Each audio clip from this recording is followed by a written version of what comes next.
Assalamualaikum warahmatullahi taala wabarakatuh. Ketemu lagi dengan saya dalam pelajaran PPKN ya. Apa kabar? Semoga kita semua dalam keadaan sehat walafiat. Nah, sebelum memulai pelajaran marilah kita berdoa terlebih dahulu agar pertemuan kita berjalan dengan lancar dan berkah. Berdoa mulai. Selesai.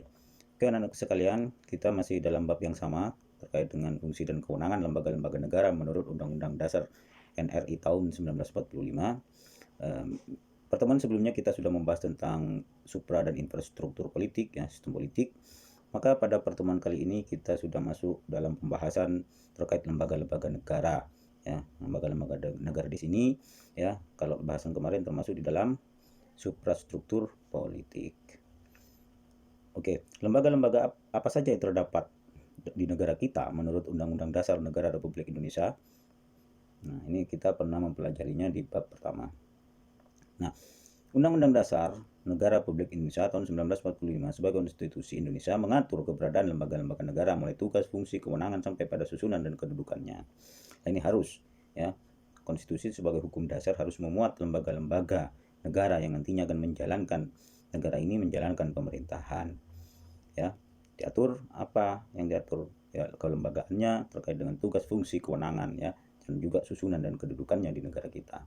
Nah, apa saja lembaga-lembaga negara tersebut atau suprastruktur, ya, politik di negara kita menurut Undang-Undang Dasar NRI tahun 1945. Nah, setidaknya ada 7, ya, mulai dari MPR, DPR, DPD, Presiden, MA, MK, KY, dan BPK. Ya, MPR itu Majelis Permusyawaratan Rakyat. Nah, saya pikir ini sudah pernah kita bahas, ya, di bab pertama. Nah, di mana kita dapat menemukan ketentuan di dalam Undang-Undang Dasar ini terkait dengan lembaga-lembaga tersebut? Nah, ini ketentuannya, ya. MPR dalam Undang-Undang Dasar kita diatur di bab 2 pasal 2 sampai pasal 3. Kalau DPR itu di bab 7 pasal 19 sampai 22B. Kalau tentang DPD, ya, itu diatur dalam bab 7A pasal 22C sampai pasal 22D. Kemudian untuk presiden, ya, itu diatur di dalam Undang-Undang Dasar kita bab 3 pasal 4 sampai 16. Kalau tentang MA bab 9 pasal 24A. Kalau MK sama, ya, sebagai lembaga kehakiman bab 9 pasal 24C. Kemudian KY juga yang sama bab 9 pasal 24B. Kemudian untuk BPK, ketentuan tentang BPK ini dalam konstitusi kita dapat kita temukan di bab 8A pasal 23E sampai pasal 23G. Nah, nanti silakan kalian buka-buka lagi, ya, buku undang-undangnya atau file terkait undang-undang, silakan cek, ya. Nah, apa saja yang diatur tentang MPR di bab-bab tersebut, di pasal-pasal tersebut. Nah, untuk lebih singkatnya mari kita bahas, ya, satu persatu terkait dengan lembaga-lembaga negara ini. Nah, pada pertemuan kali ini kita akan membahas 3 lembaga, ya, yaitu MPR, DPR, dan DPD. Nah, kita mulai dari MPR atau Majelis Permusyawaratan Rakyat. Nah, sebagaimana diatur dalam bab dan pasal tersebut, ya, anggota MPR terdiri dari DPR dan DPD. Jadi MPR itu sebenarnya itu adalah, ya, anggota, ya, terdiri dari anggota DPR dan DPD, ya.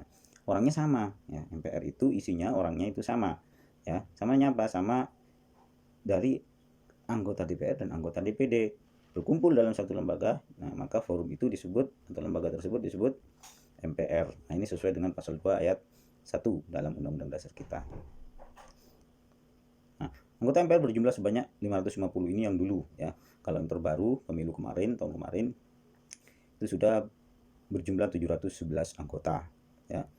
Kalau DPD, ya, ini dikalikan sebanyak 4 kali jumlah provinsi, ya. Silakan kalian cari keanggotaan daripada DPD ini.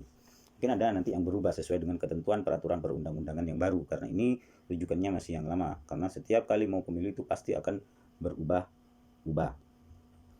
MPR adalah lembaga tinggi negara, ya, dalam sistem kenegaraan kita, bukan lembaga tertinggi negara sebagaimana sebelum amandemen. MPR ini merupakan lembaga tertinggi negara, namun setelah amandemen, ya, MPR ini setara kedudukannya dengan lembaga-lembaga negara yang lain, yaitu sebagai lembaga tinggi negara. Nah, tugas dan kewenangan MPR adalah, nah, ini salah satunya, ya, mengubah dan menetapkan undang-undang dasar. Nah, ini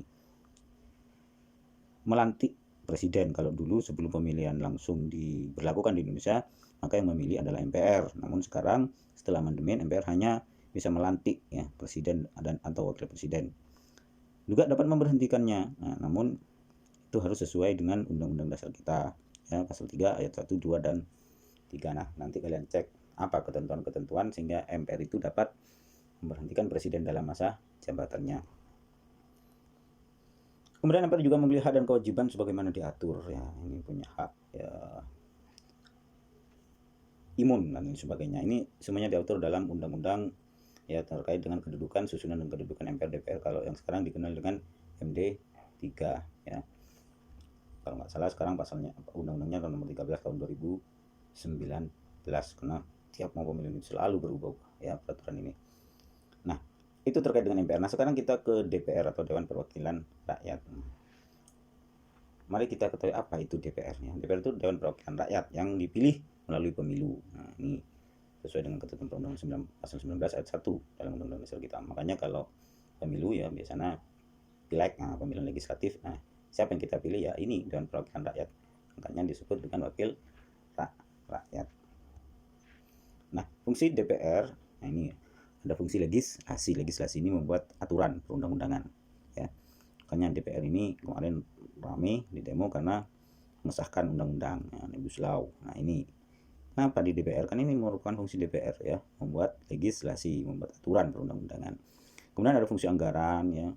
Negara ini dianggarkan berapa dengan APBN-nya ya. Ada fungsi pengawasan, mengawasi pemerintah ya, mengawasi presiden dan lain sebagainya. Karena sebagai wakil rakyat ya, mengawasi kinerja para pemimpinnya ya, pemerintah. Kemudian hak anggota DPR ada punya hak ya, punya hak dan hanya hak interpelasi, hak angket, hak menyatakan pendapat. Ini semuanya diatur dalam ketentuan Undang-Undang Dasar ya. Interpelasi ini biasanya menanyakan, kalau hak angket ini menyelidiki ya kebijakan pemerintah yang menyangkut kepentingan atau berdampak luas kepada masyarakat. Nah, menanyakan, nah ini namanya interpelasi. Kalau hak angket ini menanyakan, menyelidiki. Nah, kalau hak angket ini bedanya nanti diduga adanya pelanggaran terkait dengan kebijakan pemerintah. Nah, kemudian hak anggota DPR ya adalah mengajukan pertanyaan, hak menyampaikan usul atau pendapat, dan hak imunitas juga. Ini haknya banyak sekali ya. Nah, itu Dewan Perwakilan Rakyat. Kita sekarang ke DPD atau Dewan Perwakilan Daerah. Selain kita di dalam pemilu memilih yang namanya DPR, kita juga memilih anggota DPD ya. Nah, makanya tadi dikatakan DPD itu juga nanti merupakan anggota MPR.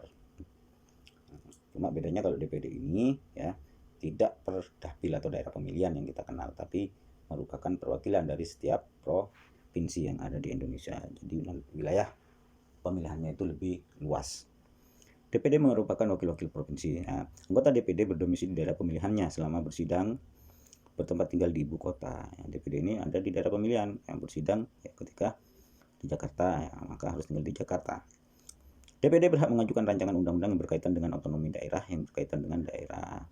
DPD tidak bisa mengajukan undang-undang ya secara umum, namun boleh mengajukan ya, rancangan undang-undang yang berkaitan dengan otonomi daerah atau daerah. Ini sudah kita pernah pelajari terkait dengan peraturan perundang-undangan di kelas 8. Ya, semoga kalian masih ingat pelajaran ini.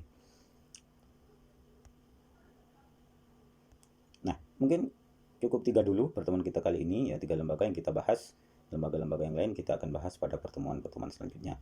Nah, kalau ada pertanyaan nanti dapat disampaikan di forum grup WA kelas ya. Nah, untuk hari ini tugas kalian adalah